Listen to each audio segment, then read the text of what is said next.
into the online broadcast network, AFTERBUZZ TV. Over 20 million weekly downloads in over 150 countries, and your #1 source for after-show entertainment.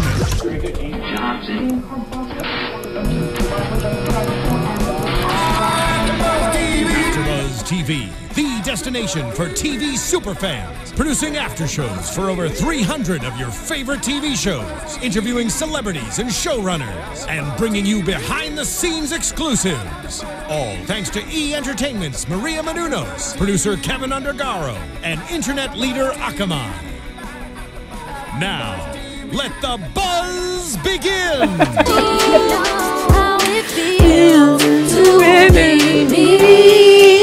Oh boy. Should've never let you go. Should've never let you go. Should've never let you go. Should've never let you go. My headphones are removed just so that I don't hear your bad singing. I love it. You know you like this. It's terrible. My Grammy's coming out in 2027. Yeah, it's terrible. A Grammy album is gonna be a... That's a lie. So hey, what's up? You tuned in AFTERBUZZ TV for R&B Divas LA Season 2 for the finale. We're listening to the new single from Little Mo called Never Should I Let You Go, which she premiered here on AFTERBUZZ TV, and I think it's a hot song. It is. Yeah. I love it. I can't wait for her album to come out. Yeah, it's called The Letter that comes out. So let's just go ahead and let me introduce myself. I am Bamm Ericsen. What's up? It's me, Megan Thomas. And so all of the ladies had music that was released during the reunion. So you had Claudette Ortiz, who has a song called Automatic. Shante Moore has the I Know Right. Misha has It Still Hurts. Leela already had an album out, but the song that they played, I believe, was called Say That. Right? Say That. Mm-hmm. You saw the album cover for Little Mo, The Scarlet Letter, and then you have Chrisette Michelle called The Lyricist Opus, which, you know, I love that song. I love the title. I do too, but I cannot. I need to go get that because it sounds like that song. I was just like, oof, need to buy it. So it's very refreshing that all 6 of the divas have music that is out and that's released. I think that's really good. So, but I feel like what would be the point of being on a show if you don't have any music to come out? Like, this is your platform. Well, tell that to R&B Divas Atlanta. I just think it makes sense. I mean, you are on a national TV show every week. Yeah. What were you doing that for if you don't come out with a song? I don't know. You know, maybe it's the business. Maybe not having the funding. Maybe you don't have a record label. You can't get the producers. I mean, there's a lot of things that you can take into why they don't. So I won't judge them as harshly as I normally would, but there's probably a reason why these ladies, I guess from Atlanta, does not have music out. So I don't know. Well, either way, that's a stupid move. You're gonna put your life on display for the entire world to judge. You might want to get a song out of it. Yeah. And speaking of the platform, so Wendy Williams was a host, and so she asked Leela and Chrisette, why did they join Divas? And Leela said because she wanted more exposure to who she is, and Chrisette said that she wanted her fans to know her outside the song lyric, and that she's really committed to the art. So I thought that was great reasons for why they thought they should be on there. So let's get into it. So now they discussed the bonus track, Shante Moore's bonus track. Right. And so what do you think about that? I had no clue she did not put them on the song. I thought she kept them on the song. And I thought it was, to me, it just seemed really, really backwards. You went through all this drama with these people to have them on your song, only to not put them on the song. And I think it's just really petty for them. Okay, if Little Mo said she did, I just don't understand contractually if, because eventually they did sign stuff, what Shante told us when she came on the show. She said that, the original contract that everyone was talking about, that wasn't a contract. Her manager just sent something out really quick. But then the record label did send a contract out. And so I don't understand how you can just take people off a song after you had them agree to be on the song and for no pay. And it just floors me. Well, she has a right to remove their vocals. Absolutely, she does. But what I thought was interesting was Shante did said that, there was obviously miscommunication as far as their participation in the song. And then when Shante starts to talk about how, it wasn't a contract, it was a release form, Chrisette then corrects her and says that a release form is a type of contract. Right. So what do you think? I mean, that is true. It is. It is legal jargon. It does. You can take it to court. Yeah. So, I mean, it is a contract. Not maybe essentially the type of contract that you would sign when you're, you know, on somebody's record label and saying how much money you get, the splits, that kind of thing. But it is still a contract. And then, so then once Shante said that the song was released, you know, Little Mo said take her off. So that was not the issue with her. But then you have Chrisette and you have Leela. Leela said that she still hadn't heard the final mix. Right. I don't know what to say about this situation. I think Shante just got tired of dealing with, look, if you want to be on it, just say you want to be on it, period. And we're good. I think there was so much back and forth with, I kind of want to be on it, but I'm annoyed with Shante. She gets on my nerves. Like, I think she didn't want any drama. So she said, you know what? I'm just going to take everybody off, forget it. And actually, I think that was the right thing to take off. You know, the ladies did feel a certain way when the song was released, but at the same time, you don't care, so why care? I think it was just the fact that if you're going to ask me if I'm going to donate my time, because it's a donation and you're not getting paid. True. If I'm going to donate my time and my vocals and only for you to not even use why did you ask me? You wasted my time. Because I think Shante thought the recording process was going to be a little bit more pleasant. I just think that she should take some responsibility for the situation, although she did apologize. But between the whole back and forth thing, she should have at least let them know, okay, well, I'm not, you know, I've decided to do the track, but because of blah, blah, blah, blah, blah, I'm just going to do the song myself. She didn't have to say that to them personally, but she could at least send a letter to them just saying something so that when the song is released and they're wondering, okay, well, where's my part and blah, blah, blah. And, you know, Chrisette did write a part of the song. So, you know, if the song does, you know what I'm saying? Like, there's all kind of financial things about it. I feel like Shante could have at least said in a letter so that she doesn't have to communicate with them directly that, hey, listen, the song is being released due to blah, blah, blah, blah, blah. Boom, I'm going to do the song by myself. There should have been something. Yeah, just so that the girls weren't in shock once they got to the reunion. Right. Yeah. So now we have the Misha issue. So Wendy talks about Misha, you know, the suicide, the depression, the breakdown. And she asked what were some of the things that triggered for people to wonder about her, particularly to Little Mo and to Leela James, saying that, you know, they noticed that she was always wearing sunglasses. She was wearing sunglasses in the house. She was wearing sunglasses on her blind date. What do you think about that segment with Shante and with the Misha and I guess going back to her storyline this season? I'm glad they at least just mentioned it. You know, I think we've gone into it as much as we probably can. And we've seen that Misha seems to be taking the right steps to get out of her depression and to, you know, heal from that. I do think they probably should have went one step further and at least shot up the hotline number for suicide prevention, like something. You know what I mean? Or said, here, go to Misha, here's the website for Misha, you know, if you think you're thinking about suicide or whatever. She doesn't, it's not ready yet. Okay, well, something. You know what I mean? Like, put something up. Because that's such a serious topic and you can't just leave people with nothing. You know what I mean? Like, or else to me, it's kind of like, why mention it? We've seen everything we can see from, I didn't learn any new information from that, I guess I would say. I didn't learn anything new. I didn't think I was going to learn anything new, but what I did like is, you know, they mentioned how in the Black community, we think it's taboo to go and get help. Right. And so at least that was mentioned. So if there's anyone who has that background to where they're taught, you know, hey, I'm not supposed to go get help. You know, I go and do the altar. Do they still do altar call in church? Am I still? Okay. You know, you go to the altar, you leave it, you take your burdens to him and you just let it go.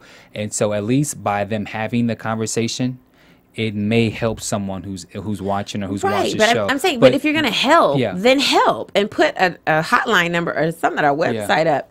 You know what I mean? You're just leaving people. That's part of you got to make it easy for people because if you're in your own, wallowing in your own sorrows, it needs to be pretty easy for somebody to help you, or else you're just going to be like, forget it, I'll just stay here in my depression. Do you think that this topic was mentioned just for the sake of discussing Michelle's storyline, but not trying to. I feel like I agree with you. I do feel that there should have been more, but I felt like it was just an honorary mention just for the sake of mentioning and not going too deep or not getting too messy, but just mention it and just go easy. Oh, yeah, absolutely. But I think they have to do that with everybody because it's a reunion show, so you kind of want to get an update on everyone. So that was her update. Yeah.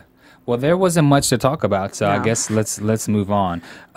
There was a brief segment where Wendy asked Chrisette Michelle about being on the Grammys' worst dress list. Yeah. And she said that it almost felt cool to her because, you know, being on the best or worst is better than not being on the list at all. Could you handle being on a worst dress list? Absolutely.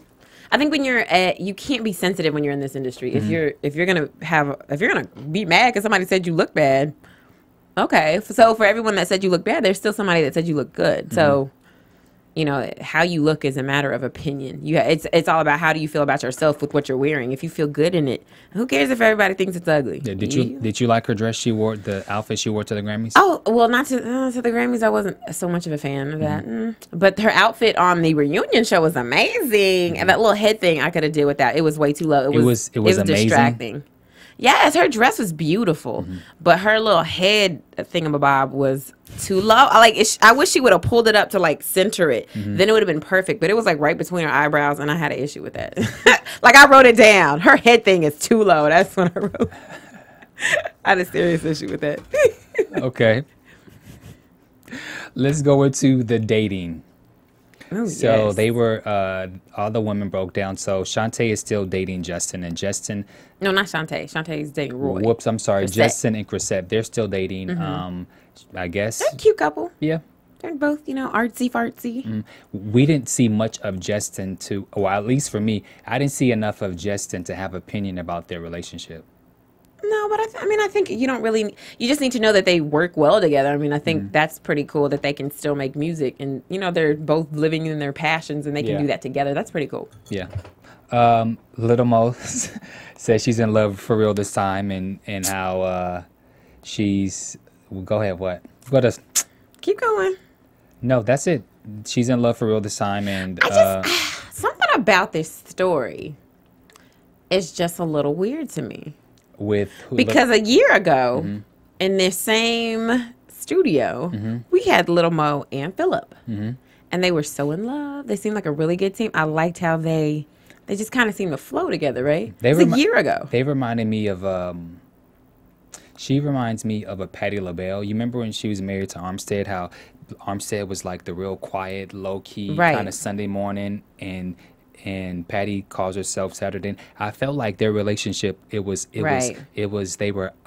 odd, but it was a great mix. It seemed like they worked together. And then so for them to immediately be on the path of divorce, because now she's engaged pretty much to a new guy. She has the tattoo ring and everything. But she said that even when they were here and even doing the taping, things were not all what it I agree. Yeah. Obviously, it couldn't have been, you know what I mean? It couldn't have been all honky-dory. But now just for it to be so opposite, like, her daughter, we never liked him. Like, it just was like, wow. Yeah. You never know in somebody's family. You just never know. You really don't. And then. But this new guy, I don't know. Because I follow Little Mo on Twitter. And she seems really happy with the new guy. What's his name? Carl Dargan. Yes, the boxer. He's fine, by the way. He's really cute. Go ahead, Lil Mo. But I just don't know. Something is just vexing my spirit. Okay? I don't know about them. Just don't know. Well, big fat question mark. Well, since we're on Little Mo, she asked her about being into girls. Right. Because, you know, Little Mo discussed the whole threesome thing. Right. You have an opinion about that? Are you talking about when she... Well, are you talking about what she said on a different show or what she said on this show? No, when she's here, she's like, so Little Mo, you mentioned how you partook in a threesome with a girl, and so are you into girls? And Little Mo said no. Do you have an opinion about that? I think she pretty much said what she had to say, which was she partook in a threesome, and part of which, if you've listened or you know seen any of the blog sites, that you know that she partook in a threesome with her husband, which is one of the reasons why their divorce. She seemed, on another show, she said that it seemed like he had messed with this woman before when it was not just her and the woman. So I think she probably took from that, like, okay, let me not invite nobody else into my marriage. Let it just be me and my husband. And so when she said she's not going to do that with Carl, I'm like, okay, cool. Maybe you learned that your marriage is between you and your husband. Maybe that's the lesson that she learned from that. But I mean, I think the thing I love about Lil Mo is she's so honest. She's so real. She's not hiding nothing, no matter if it's ugly, if it's great, if it's true. Like, she'll tell you everything. And I love that about her, the transparency with her. Yeah, but there's something something vexes your spirit about the new relationship. Yeah, I don't know what it is. It's just something. I don't know. I don't know if he's on the come up or if he's trying to come on the come up. I don't know. I ain't never met the dude, but she seems happy, so I'm happy for her. But something is just it's just a question mark. Okay. I'm just saying. You're not the only person who said that it's a question mark. Let's go into a little. Let's go into. I'm blanking out. Sorry, Michelle. So she's still single.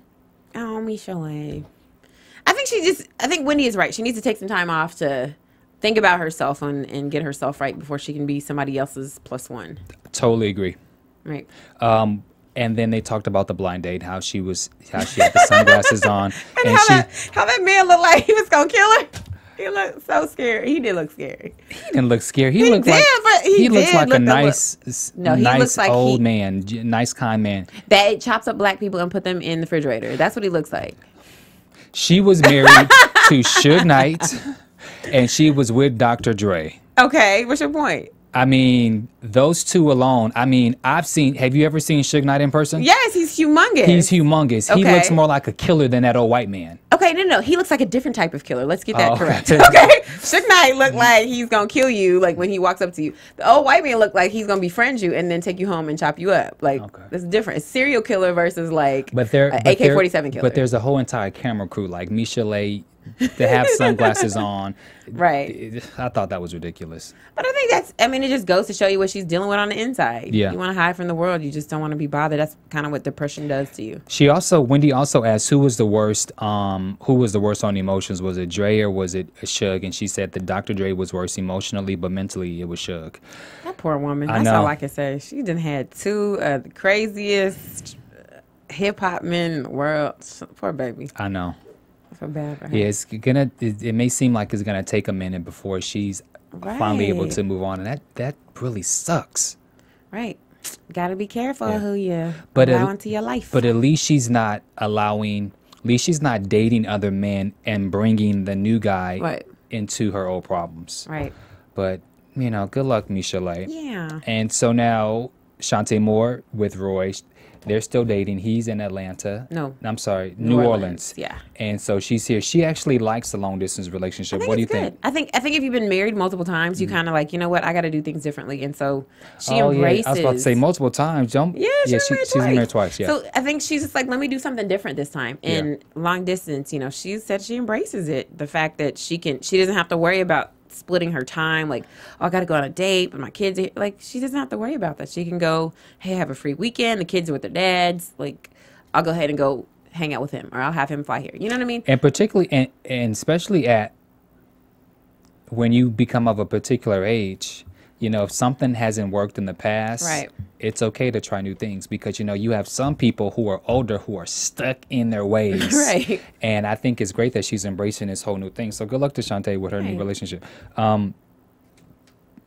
Leela. So so we find that Leela has been married and she's divorced. She's very hush hush and private about her life. Mm-hmm. Do we still has it been confirmed that she has a little kid? She didn't say, but she was married and divorced. She said she was married for 5 minutes. Right. So we know something about Leela James. I'll take it. Because she don't give much. She doesn't. That's why I was just like, I was hoping for more. She was gonna say something. I wanted her to be like, and we have a beautiful daughter together. I wanted her to say something like, come on, Leela, tell us something. Yeah. Now, what did you think about the whole? Is it Funky Deniva? Oh, hold on. We had to talk about Claudette. Oh, yeah. I can't believe Claudette has not been on a date since forever, or hasn't had, I can believe that. Why? She's so beautiful and so like sweet. Because she has kids. So it's a whole lot of women with kids that go out on a weekly basis on some dates. I wasn't finished. Sorry. She's she also went through suicide. For me, it feels as if Claudette is still trying to heal from her past. True. And so again, she's not trying to bring anybody new into her past relationship. So the fact that she's focused, and then also you also have to remember that she was like homeless at one point where she didn't have a place. So I think she's, as we say in church, she's just glad to be in the service. She's working, she's taking care of her kids, and I feel like that seems to be more important to her than trying to worry about some dude. Oh, absolutely. And I applaud her for that. I just was shocked. I don't know why I thought she was out here just dating. But you know, she's such a sweet person. I feel like she's like such a kind, she just seems like she has a kind heart. Yeah. So hopefully she gets to the healing point where she can get someone that deserves her. I'm rooting for you, Claudette. You know who else is rooting for us? Who? The people at iTunes. They are. Yeah. And you should go subscribe to our podcast. It's really easy. Just go to iTunes and search for AFTERBUZZ TV R&B Divas, and you will see our podcast. Just click subscribe. It's free, and you'll always get our podcast whenever they get posted up. Make sure you give us 5 stars, and also please comment, because we'd like to know what you think about the show. And I'll ask you this, Bamm. All right. Being a bachelor yourself, which one of these single ladies would you date? And you have to pick one. None of them. You're not playing the game right. You have to pick one. If you had to pick one, thank you, which lady would it be? Leela. Why? Be honest. Because she's not dramatic. What I like about her is she's very black and white. She's very, either she likes something or she doesn't. She doesn't seem confrontational. She doesn't seem one of those type where she asks a question, I answer, and then we're done. It's not you ask me a question, then I answer, and then I don't give you the answer, so you keep asking questions to get me to say something that like she doesn't seem very dramatic. She seems very black and white. Answer the question, and we can go about ourselves. So that's what I really like about Leela. And plus, I like her hair. And her breasts too, right? That too. Yeah. But you're gonna try and get me cussed out again, right? No. Okay. She's gonna be happy about that one. She knows she got some bosoms. Yeah. So what do you think about the whole Funky Deniva? I mean, I think some of the comments were true, and I always have to laugh at him.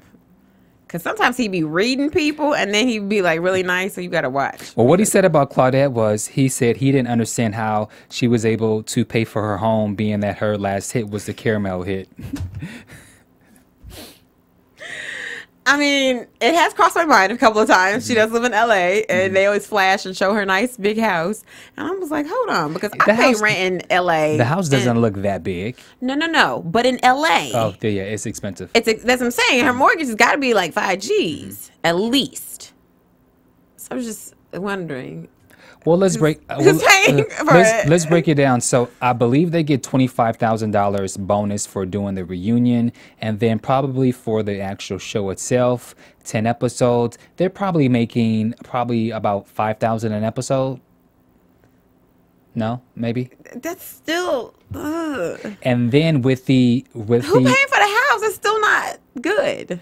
Do you think that house is really hers, or do you? That's what I'm saying. I don't think the house is hers, but I'm just still wondering, like, if she's renting it, it's still. I'm gonna assume with her being on R&B Divas, she's doing something. She's doing something to make money on the weekends. I mean, I would hope so. Yeah. So she has a catering business. Maybe she still does it. I wish she probably would have still done some of her catering stuff. So Funky Deniva, I just call him Funky D. He has a good point, but I'm assuming that she has some kind of financial hustle.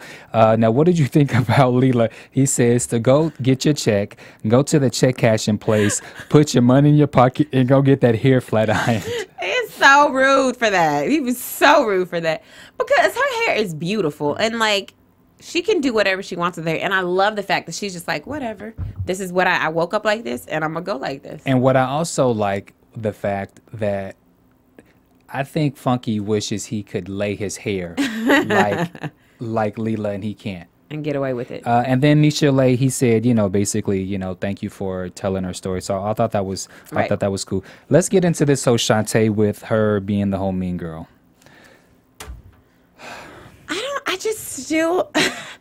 I'm still lost. Can somebody please comment and tell me why everyone seems to think she's so evil? I mean, granted, she's been through some stuff, so I can see why but she never went in on anybody. She never talked about anybody that we saw. And even as I'm watching this, it was uncomfortable because everybody kept cutting her off, and she was telling the truth. Yeah. She never once raised her voice. She was nice to people. People kept, even Leela was telling her, she was like, no, it's okay. Like she didn't do anything. Like she was very, very humble and had humility from what I've seen. Yeah. Maybe I missed something. What did I miss? That I will agree with. Everyone was cutting her off, and I thought that was rude. Right. They kept cutting their eyes at her, everything. They were hot at her, and I'm just like, what did she do that was so evil to you that made you so mad at her? Well, let's discuss the security first. So that was a little over the top. That was a little dramatic, but if somebody says to you that they gonna throw you off a cliff, then you have every right to defend yourself. And if that means bringing a security guard, okay. Now, I don't agree with the fact that Little Mo said she just saw her a couple weeks before Essence, and the girl, Shante, hugged her. So if you're gonna hug her, well, don't be fake now and bring a security guard. You being way over the top. I will agree to that. I do think when Shante, when Chrisette said that, having a security is basically a show, I do think having the security was a show. Do you think I think she has, this is my theory on the whole Shante thing.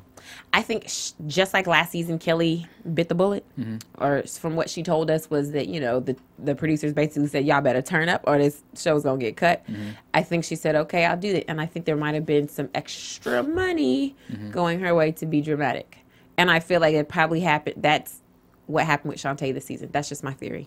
That is a great theory, but also the ratings were good for season 2, and minus a couple of the whole Shante things, it was really just a great season of watching the women go through their personal transitions between the music and their life. Right. And we watched it, and I was fine with it. I absolutely hated this whole Shante thing because for me, it took away from all the other good things that we saw for the show. So I personally hated this whole Shante thing. But that's a great theory. It's a great theory. But Leela did mention that she had problems with her off camera as well. But then some of the comments that they were saying that Shante made to Chrisette about how the 2 new girls were beneath them, and then how Leela said that how she was treating crew members. Right. And that's stuff we never get to see. And that's stuff that we don't get to see. So it's things like that that does make me wonder, okay, so could Shante be doing a theory of we need somebody to turn up so she got more money, so she's playing the villain? Or is she really this nasty person and we are just not seeing it? I think a little bit of both. I think they gave her extra money, but it's because, they can't make you do something that's not already there. Yeah. So I think she probably had her moments where, she's been in the game for a minute. So sometimes there's people who are just not as nice as they could be. And they kind of, you treat the crew like whatever. So I can see that happening. And I can see the truth to what Leela was saying, especially because Shante didn't really deny it. I don't know if she was trying to avoid confrontation, but she didn't really go, that is absolutely false. I'm not going to sit here and listen to that. Now, when Leela was saying something to Shante did go into that whole body language thing that she always does. And Leela was like, see, stop the body language. The body language says that you feel a certain way. I thought everything that Leela said, I felt like Leela was really on point about a lot of things that she was saying. And Shante does have this way about her when you're saying something to her. But then again, I can also see why, because everybody's ganging up on Shante. Right. You even had Misha who likes everybody. Who had something to say. So, and on one side, I could see where the women are coming from, but also at the same time, it was just too much. They were just all tagging on Shante, and I feel like this could have been the place as a mediator. Wendy could have really got to the bottom of this, because I felt like it was just basically a bunch of back and forth for no reason. Right. I mean, I think I just, again, I'm just like, why do y'all, like, y'all don't have to deal with her. Just don't deal with her. Yeah, why does there have to be any animosity? And I see that with, you know, I do believe what Shante says when she talks about Chrisette, and she says, you know, if someone disagrees with you, you think they're being disrespectful to you. I totally agree with that. That's so true. Chrisette doesn't understand that people can have a different opinion, and that's okay. Like, you can still be civil with them when they don't agree with you or they say something different. What's also interesting is Chrisette was like, you know, this was a mistake. I never should have done this. Right. Then she was kind of the more turned up and had always had something to say. So I'm a little confused about Chrisette, because one way you feel like this was a bad thing to do and how you regret doing this, but you was kind of sister turn up the whole entire time where you always had something to say. And I felt like if you were really regretted doing the show and you didn't want to do this, then you would be a little more reserved. Right. And I also think that she is kind of a mean girl. Yeah. I think Chrisette's a mean girl. Because how are you going to sit here and say these things, you know, in the what is it, monologue confessionals that they do? Yeah. Which is just them talking about the situation that we see playing out. She went and read a few people a few different times. Yeah. And so I just think Chrisette has a mean girl streak in her as well. She's very like, this is what I said, and no opinion matters. You're mean because you don't think like me. Like, that to me is a mean girl. I agree. But I think when it gets to season 3, I think we'll see more of the real Chrisette, because I totally think she's mean. I think, you know what? I said the same thing. I said, I don't think I'm going to like her if I knew her for real. I think if I like really got down to it, because at first I was like, she's cool. And then I'm like, hold on, wait a minute. She seemed a little mean. Yeah. I don't know if I would like her. And did you notice Claudette didn't say but two? She said 2 peeps. Claudette's getting a check. She ain't really worried about them. She trying to make sure them kids eat. I can't even be mad at that. She's becoming boring. Oh yeah, I don't think that's ever been. Claudette's never been the life of the party. I don't think anybody ever thought that. But she's just kind of chill, quiet. Okay, Not really anything fun. Well, what are your predictions for the finale part 2, the reunion? Let's see. And now, your AFTERBUZZ TV predictions. Well, I think, of course, their voices are going to be raised. Then we're going to find out some more stuff about Shante that I might not be so happy with. Of course, we're going to find out about the security guard and why she felt the need for sure to have one and all that jazz. I think we'll find out more, of course, with the Claudette and Chrisette issue. I don't know. I don't think they're cool like that. I think Claudette's going to be like, I don't have a problem with her, but it's not like we hang out. What's interesting to me is to introduce Chrisette, you remember it was Claudette who brought Chrisette. Right. So that goes to show that was pretty much a whole fake setup. Oh yeah, absolutely. I never thought that was real. But I mean, you and I know that. But just if you think back to it, you know, one would have thought that these 2 girls were friends. Right. But that day. But after that, I was like, oh, they must not really know each other because they don't really talk. I said from the jump that Claudette spoke up, taking Shantae's side, not knowing what was going on, and for that she got red and she deserved it. So I'm curious to see. I'm curious to see how that goes. Although Chrisette is the mean girl, but she had a right to be read from Claudette had a right to be read from Chrisette, just because you don't jump into a situation and not know both sides, because you know there's always 3 sides: his, hers, and the truth. But I don't think Claudette was jumping in against Chrisette, because I think that was like her scapegoat, was the whole Shante situation. I think she had issues with Chrisette already. Okay. Which is kind of a cowardly. Like, don't use somebody else's issues with this person to finally bring your issues out with that person. Well, it would be nice if maybe we can get a song or something. Right. A song or something. And apparently there's some issues with the Puerto Rico song with it being released. So there's always some issues with these songs coming out. Y'all sign y'all papers. But at least all the women have songs that's released them as solo artists. I don't want to hear the Puerto Rico song anyway. It was for the show. I want to see it. I want to hear it. I don't want to see like a video or like, what does it need to be released? No. I think the actual song. Somebody gonna buy it. Puerto Rican people will probably buy it. It's for their country. You know what? Good point. So therefore, release it. There you go. There you go. And there you guys go. We want to thank you for tuning into AfterBuzz TV for R&B Divas Season 2 LA. We will return next week for the finale, for the reunion part 2. I am your host, Bamm Ericsen. You can find me on all social media at Bamm Ericsen. And go ahead. And as always, you can find me, Megan Thomas, on Facebook, Instagram, and Twitter at Meg Scoop, like scoop of ice cream. Hit me up. I want to know what you think. Hey. Hey. My voice cracked. Thank you guys for watching. Bye. From executive producers Maria Menounos, Kevin Undergaro, Phil Svitek, and the entire AfterBuzz TV staff, we would like to thank you for listening to the AfterBuzz TV network. To watch or listen to other after shows and post comments or questions, be sure to visit AfterBuzzTV.com. I'm Sir Richard Wentworth, and this has been a presentation of AfterBuzz TV. Buzz you later. The views expressed herein are those of the hosts only and do not necessarily reflect the views of AfterBuzz TV or its owners or principals.